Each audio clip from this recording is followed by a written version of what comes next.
The point of the scene needs to move your protagonist closer to her goal or further away from her goal. Okay? So there's a result.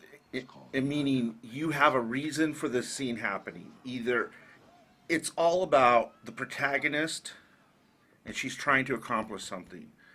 And in this scene, it's either a step forward or a step backward. It's up to you. But there needs to be like some consequence. Like because she's trying to do this and she doesn't do it, then something else happens in the story, right? So because of this, therefore this or that.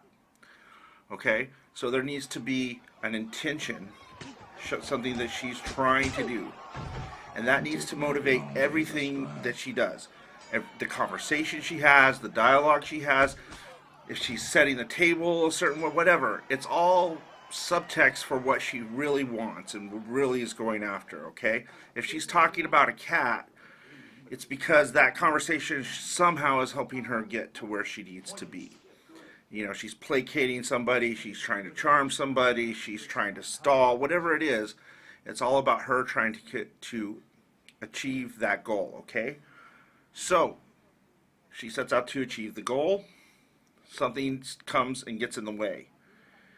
And she either overcomes that obstacle or it kicks her butt. And because of that, there's a result, okay? So ask yourself when you enter the scene, what is she after? What's her goal? What's her main thing? What's she after? And what gets in her way? And here's the thing. If she doesn't achieve her goal, it should be because of some lie she believes about herself, right? We talked about that. That's the overall lie that, you know, your character's trying to overcome. And this would be a good way to show an example of how that gets in her way, okay? And so when you enter the scene, there's a purpose and there's a drive.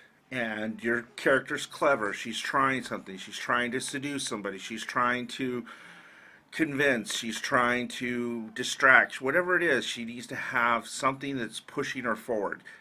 Otherwise, it's just a scene where she's being reactive.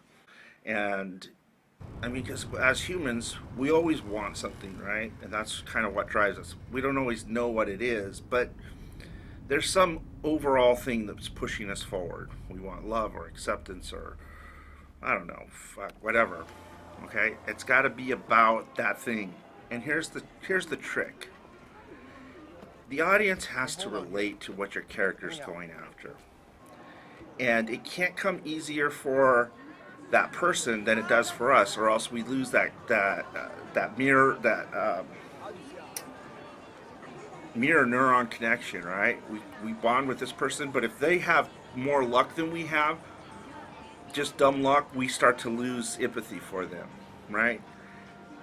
That's why at the inciting incident, the character says no, because we would say no. You know, the average person would say no. We want to do it, but we're afraid or we're whatever. Because your protagonist, if they have more courage naturally than we have, we don't relate really.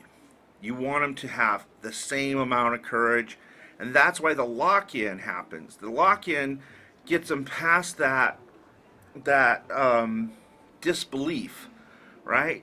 Oh, okay, yeah. Like, think of it this way. Let's say I'm going to have a fantasy in my head about hooking up with two hot girls.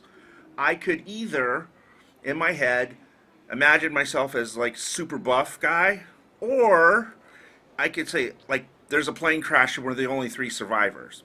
That gets me a little closer to that belief, you know, suspension of belief that allows me to, like, whatever, you know, allows me to be able to indulge the fantasy. It's the same thing with your audience. They want to indulge the fantasy on an unconscious level that they could be the protagonist.